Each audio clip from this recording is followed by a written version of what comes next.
Children will need your love and attention till they're 5, 6, 7. After that, they want to distance themselves, they want to become their own thing.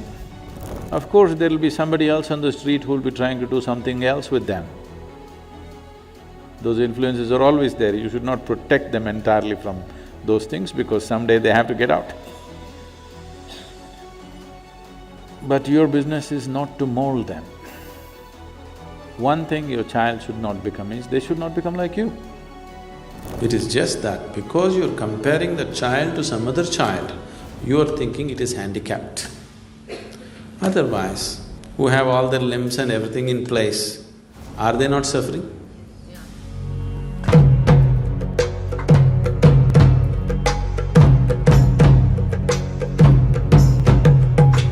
I read your book, it was amazing, and what caught my eye and what I was amazed that early, when you were a child, you realized that you have those powers and you started really going deeper and meditating. Someone actually taught you how to meditate and go through that. What do you do with a child that, is that deep? And I do have a child like that. And sometimes I want to push her towards this is right, but I'm a huge believer in what you actually were taught. We must understand this. A child is not an industrial product. A child is a life, a fresh life. You are supposed to nurture this life. It's not that you put it through some kind of a industrial process called a school. It's like an industry. Everybody's taught the same damn thing, everybody's supposed to go through the same thing and come out the same way and find a job and serve something somewhere. This is not what human life is about. There is an innate genius in every human being.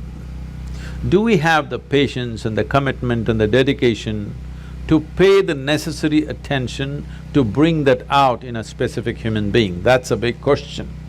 Otherwise, you will produce dumplings all the same, okay? So, once you have a child, before you have a child, you must understand, a child means a 20-year project, full on. That is if they do well. If they don't do well, it's a lifelong project. Because it's a life. One life may blossom at 12, another may blossom at 40. Do you have the patience to nurture that life? Or have you already set a thing, by the time you finish your high school, you must be in this university, that university, you must be doing this or that. It's all fixed up, common prescription for all life. This is what we're doing, this is supposed to be civilization. This is not civilization, this is just escape from life. We want to escape the fundamental process of life. In tribal societies and other traditional societies, even today, nobody expects a man or a woman has to become like this at a certain time. Depending on each life, how they progress, everybody is valued for who they are. If you plant this chrysanthemum in your house, in 3 months it's full of flower. If you plant an oak tree, 8 years, 10 years, nothing happens. So you want to chop it down? Hello? None of them would be. If you went by the standard, see this one, how well it is doing, in 3 months, how many flowers, you fool, you're doing nothing. This is not the way to handle life, isn't it? This is not an industrial product. So, I know there are other compulsions in the society, various limitations. Keeping all those in mind, fundamentally we must understand life needs nurture, atmosphere, not fixing. Nothing to be fixed about it. It just needs an atmosphere where it will flourish best.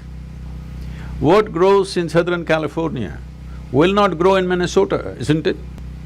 That kind of life needs that kind of atmosphere, that kind of nurture, only then it'll happen. So this is something that we have to pay attention to. There is no involvement. We want everything ready-made. We are looking at a ready-made solution. There's no ready-made solution to life. Life can only happen with enormous involvement. There is simply no other way to do it. Where there is no involvement, there is no experience of life, isn't it? Hello? Yes. Whether it's a simple food that you eat, or something that you look at, or whom you live with, or what you do, or at the highest level, whatever you do in your life, without involvement, there is no life. But right now, modern societies are trying to do life with information, not with involvement. This is a big mistake. You have no information about your child. You can go to all the variety of doctors and get all their ideas about what your child is. All they will tell you is that he's sick in 100 different ways. Okay? No, you don't need information about your child, you need involvement. With involvement, you will bring that life to its best. It need not be as good as somebody else or as bad as somebody else, because it's a unique life. Is there one life like another? No. It's a unique life. So, but from day one, we are comparing it to another life and trying to make it like that one. This is a very cruel process for the child. A child never understands what the hell the parents want. I never understood. Nobody ever explained to me why the hell I should go to the school. So I never went. Because nobody explained to me why I have to go to school. They said, no, you have to go to school. Why? I'm doing fine. Why should I go to school? No, because we think information is going to transform us. No, information facilitates a few things, but it's involvement which transforms us, isn't it? Absolute involvement in something, it doesn't matter what it is. Total involvement with something, suddenly you find that human being is of a different nature, isn't it? So, that's all it takes, involvement. Sadhguru, I am a mother of a girl child. What is my responsibility as a mother? Actually, I don't know. You're mother of what child, ma? Girl child. Oh. Only your neighbor should see whether your daughter or your child is a girl or a boy. You should never see whether this is a girl or a boy. That's the best thing. Neighborhood boys will see that this is a girl, that's okay.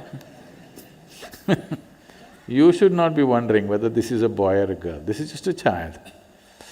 And the best thing you can do for your child is,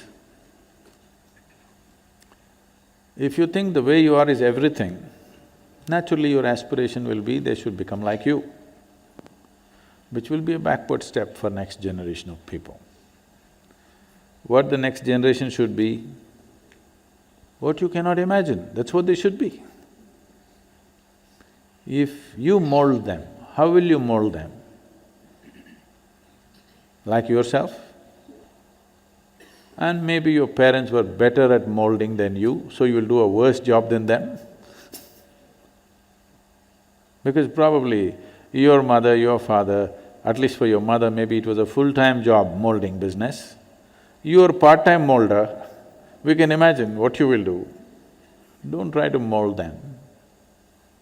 Just a child needs a stable, pleasant atmosphere to grow. To create a joyful, I'm saying first joyful, then loving, do you understand? Otherwise this just bloody sappy love without any joy and bliss around it will make people miserable over a period of time. First joyful atmosphere, if you're capable of holding it, then you can add little bit of your love to it. Children will need your love and attention till they're 5, 6, 7. After that, they want to distance themselves, they want to become their own thing. And it's fine. Your only business is to keep them in a very joyful and loving incubator. Of course, there'll be somebody else on the street who'll be trying to do something else with them. Those influences are always there, you should not protect them entirely from those things because someday they have to get out. But your business is not to mold them. One thing your child should not become is, they should not become like you. They should become something more than what you are, isn't it? Your idea of something more is they must earn more than you, they must have a bigger car, bigger house. This is unfortunate. If you are this joyful, they should become more joyful than you. If you are this intelligent, they should become more intelligent than you. If you're this balanced, they must be far more balanced than you. Yes? If your life is this rich, their life must be much richer. Richness not…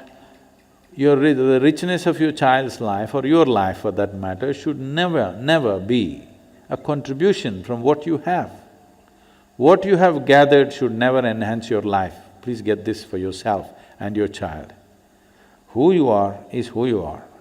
What you have is to what extent is useful to us, we'll have those things, everything. Whatever we can use and enjoy, we will have. But never try to enhance your life, never try to enhance who you are by what you wear, by where you live, what you own. These things should be useful. You use them to the limit, no problem. But they should not enhance who you are. Who you are should happen from within you. If your child grows into this, whatever he or she becomes, it's fine, they need not be like you. Once you don't have this problem that they don't have to be like you, then you will see it's such a joy and freedom to raise your child. Your only struggle is they're not like you. Yes, daily struggles with the children is just this, they're not shaping up like you. How glad I am. See, when a child is handicapped, either physically or even mentally, a child is not suffering, parents are suffering, isn't it? A child is incapable but not suffering. Have you noticed this? Even a mentally handicapped child, he's not suffering, actually he's more free of suffering than a lot of other children. But parents are suffering because their child is not like somebody else's child. It's a parent who is suffering because the parent knows the consequence of this child living in the society. He doesn't have certain capabilities, what will happen to him tomorrow. With these concerns, the parent is suffering. Isn't it so? The child is not suffering. The child is incapable. Handicapped means just that.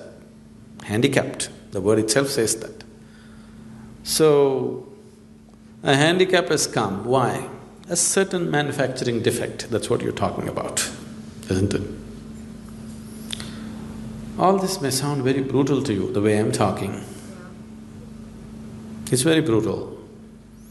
But I didn't create this brutality. Life is like this, isn't it? Yes? Your creator is brutal, I'm only explaining his brutality. I'm bringing clarity to his brutality. I did not create this brutality, isn't it? Yes or no? Yes. Somebody is born with half a brain, I didn't create it. But if you are saying this is the work of the creator, this is creator's brutality. Either you see it the way it is and see what we can do out of it, or you don't see it. Today, we no more call them as handicapped children, we call them special children. They're special because they're not like other children, they're different. That's a good way to look at it. They're special children. It is just that because you're comparing the child to some other child, you are thinking it is handicapped. Otherwise, it is a special child. Suppose, do you know, you're printing currency notes. All 100 rupee notes are supposed to be one way except the number. But 100 rupee note went crazy like this. Do you know a collector would pay a million rupees to buy that 100 rupee note? It's a special currency note, a freaky one. You can't buy anything out of it. But still it is a special currency note. This is just like this. A child, something has gone, not the way it should go normally, it's gone some other way. You don't have to make everything into suffering, that's what I'm saying. People who have normal children, who have all their limbs and everything in place, are they not suffering? Because the child is not listening to what you think they should do, you will suffer, isn't it? So your suffering has nothing to do with the handicap, nothing to do with well-being. Your suffering is just that if anything happens that you think should not happen, you will suffer. Or in other words, you want the whole existence to happen the way you think it should be. It'll never be so. In what form it comes to you, it doesn't matter. It comes to you in the form of a handicapped child, it comes to you in the form of a ruined business, it comes to you in the form of death, sickness. Which way it comes, it doesn't matter. But your demand is just this: existence should happen according to your will. It will not happen that way. Then what do you do if it doesn't happen? How do you deal with it if it doesn't go according to your will? If the whole existence goes according to your will… It doesn't go according to your will. Now suppose it goes according to your will. Your own existence.